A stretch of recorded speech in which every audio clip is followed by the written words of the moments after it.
Hi, I'm Mark, and today I'll be discussing the technical conventions of 3 films by the director George A. Romero and the recurring themes and narrative in his films. The films I have chosen are Night of the Living Dead, Dawn of the Dead and Creepshow. I will also discuss whether Romero should be described as an auteur or not. When looking through the 3 films I have chosen, I noticed Romero likes to use a lot of close-ups which tend to show the emotion of the characters, with most of them being fear, but he also uses close-ups to bring our attention to a specific area.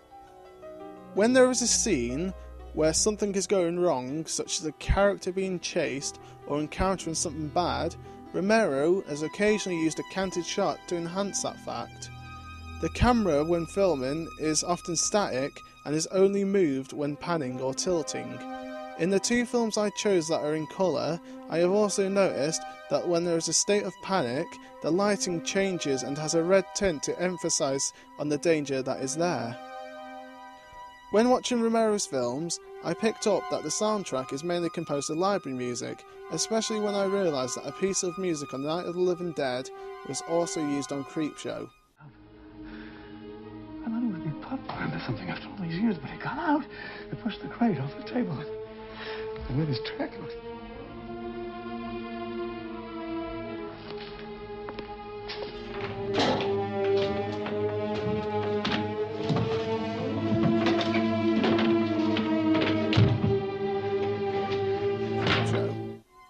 Another indication of sound that I picked up on is that when something big is about to happen, the music is quite calm, and then when something big happens, the music suddenly intensifies and makes us aware of that. The peaceful head.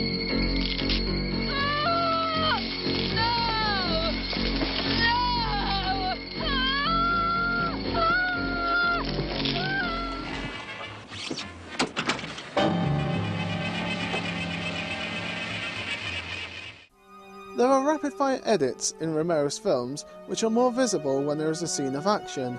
This is useful as it emulates the action happening. In Night of the Living Dead and Dawn of the Dead, there is a use of basic titles at the beginning of the film instead of something more detailed. This is due to the fact that there wasn't as big a budget on them as there was on Creepshow. Recurring themes and narratives in Romero's films are that most of his work has a dilemma, but instead of just worrying about it, there is always some conflict between the characters who are trying to survive. There is also at some point the use of a radio television broadcast during the film. We must not be lulled by the concept that these are our family members or our friends. A lot of his films also contained the same actors and had effects done by Tom Savini. Social commentary also takes part in his films. Night of the Living Dead was made in reaction to the carnage reflecting the inhumanity taking place in Vietnam in the late 60s.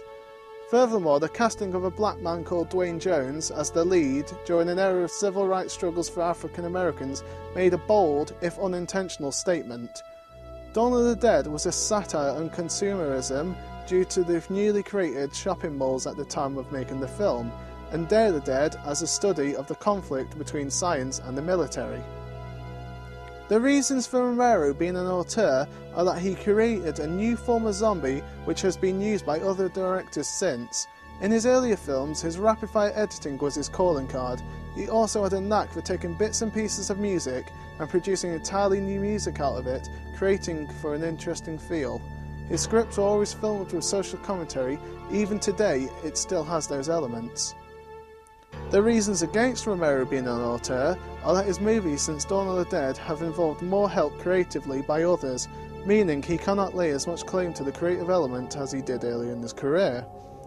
He also, during most of his successful films, relied on a director of photography to aid him during the filming of his film.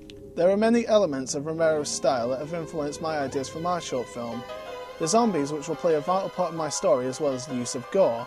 I will also be using the rapid-fire edits he uses when I get to my action scene, as well as the use of a canted shot, as I think it will work well with the elements of my story.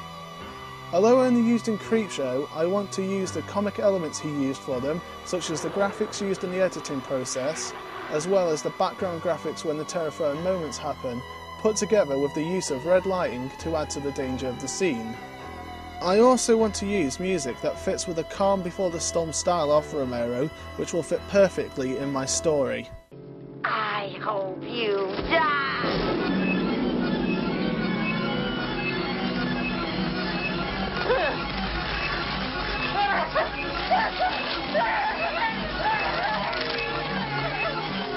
I hope you die! This was my director's commentary on George A. Romero. Thanks for watching.